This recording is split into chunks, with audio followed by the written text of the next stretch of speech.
Good morning, afternoon, and evening, everybody. I love you all. My name is miahtheking, and what does a dad diet consist of? All the foods his kids don't finish. Thank you so much for taking a chance and clicking on my video, and you might be wondering why stick around. Well, if not for the funny jokes at the start of each video, then perhaps because I'm one of the fewer viewers out there who can help you figure out if you need a game in 10 minutes or less. Don't believe me? Then stick around and find out. Now then, today we're taking a look at a game just released on Steam called Aloft, a co-op sandbox survival game set in a map of floating islands with skyships and other cool flying stuff. Developed by Astrolab Interactive Inc. and published by Funcom. Released in early access and selling for $25. Holy cow, a price tag under $30 this week. I'm shocked.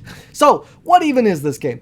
Well, the Eternal Storm threw you off your path and you crashed on a floating island. Now, head out and explore the world, I guess. Find the source of the corruption that's poisoning all the islands and crush it like the bug it is.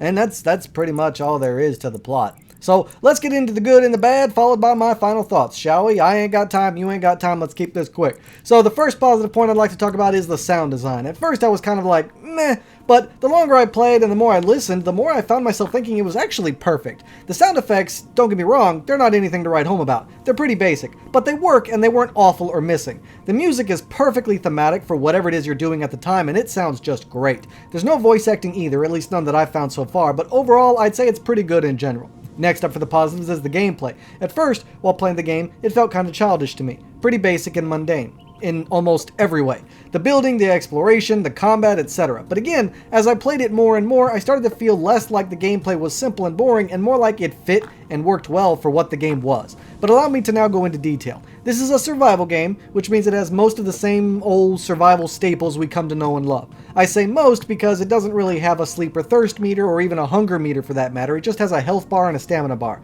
I think food increases your health and maybe gives you bonuses, but it doesn't really seem all that essential, which I feel was a missed opportunity here. But anyway, it's got the basics of survival. Scavenge resources until you can craft basic tools and then use those tools to get better resources, which are then used to make more advanced tools and eventually structures and yada yada yada blah blah blah. We know this song and dance. But I suppose the thing that helps this game stand out is the extras in the gameplay. The ability to craft a glider and glide from island to island without worrying about running out of stamina and plunging to your doom. Like, that's one of them. I didn't think the game would feature combat, but it does. However, don't expect it to be like Elden Ring here, okay? It's fairly basic. Though you do have a dodge mechanic. But the enemies, at least in the beginning, were fairly simplistic and easy to manage. But combat isn't the main thing with this game. In fact, the combat kind of reminded me of the combat from Raft. It's about as good as that.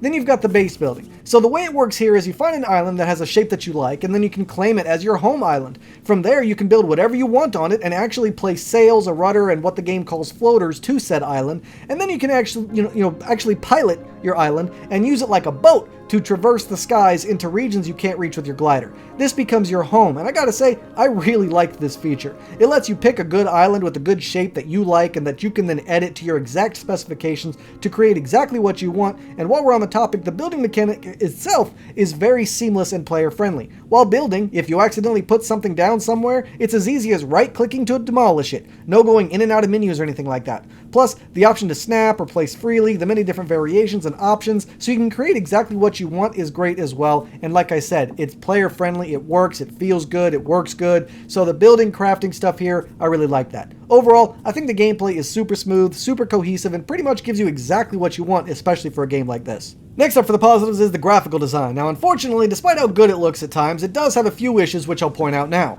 See this? I don't know, maybe you can't see it, but I can see it. But basically, there's some issues with rendering and sharpness as well as detail and shaders not quite working right here, and that pops up more than you'd think. But for the most part, the game does look decent enough and just needs some polishing. It's got refreshing colors of various types and not sticking to a certain color palette, which I also like. Like, it's not sticking to reds and blues or purples and pinks or whatever. Overall, everything looks very vibrant and whimsical, which helps the game's charm. And last but not least for the positives is the stability. Despite the graphical bugs I discovered here and there, I didn't meet with any actual bugs or glitches that hindered my gameplay. There wasn't any freezing or glitching or crashing or clipping, at least for me. I did get a serious case of frame rate droppage when the game first started, but other than that one time, I never noticed it again. So for an early access game, it ran really smooth, which was super awesome and really helped me to enjoy it more and have more fun and not have to worry about some bullshit. I can't tell you how often it is when I start playing an early access game and the damn thing's unplayable because it's just so unstable. Like, get your game stable first, then release it and ask me for money. Alright? Well, that's what they did here. So, that's good. And last but not least is the pricing. When you think of everything included here, I actually think $25 is legit, and here's why. Number one, the game has co-op, so you can play with friends, and that's already a big positive. Second is the massive scale of the world. It looks pretty large, which you can see once you build a map table, which means tons of content to explore and experience, which you might not get to experience or understand when you're first playing. You gotta build that map table first to actually see how big the world is. Thirdly, the stability of the game is remarkable. And fourth, the game has a ton of content in there, even if you were to take out the massive world. Like, just from the idea, the exploration, the building, the crafting mechanics, and I could go on. Despite having no voice actors, when you look at all the content here and just how big this game is, plus the ability to play with a friend, and I just feel like $25 is a very fair asking price.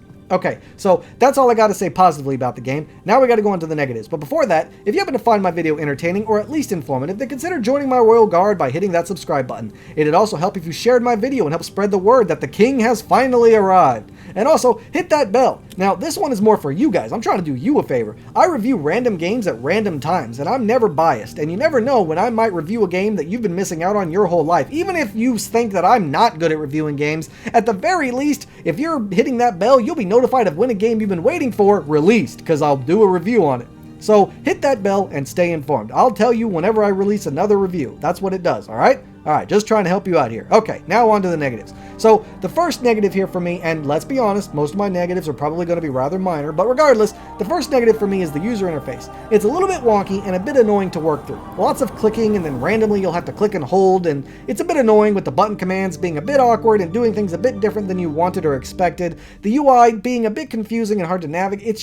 It's not terrible, but it's not really good either, and it could use some better organization and maybe some better user friendliness. And last but not least for the negatives is the tutorial. Why, oh why, does this keep happening to me? If I were more conceited, I'd start imagining that these game devs were doing this just to irk me on purpose. Like, what is so wrong with a damn tutorial? I don't care if your game is just counting empty boxes in an empty warehouse by clicking one mouse button and that's the whole game. Just freaking give me a tutorial. All it has to say is left click on box to count box. Like, that's it! Just give me a tutorial! The game kind of starts off doing that. Do this, do that, find this, find that. But then, out of nowhere, it's like, go out and explore the islands and discover new things. Good luck. But you didn't teach me shit. All I know is how to collect resources and how to build tools. Where's the rest of it? I finished my coverage not knowing a whole lot and having to figure out a whole lot on my own, and I still just don't know enough.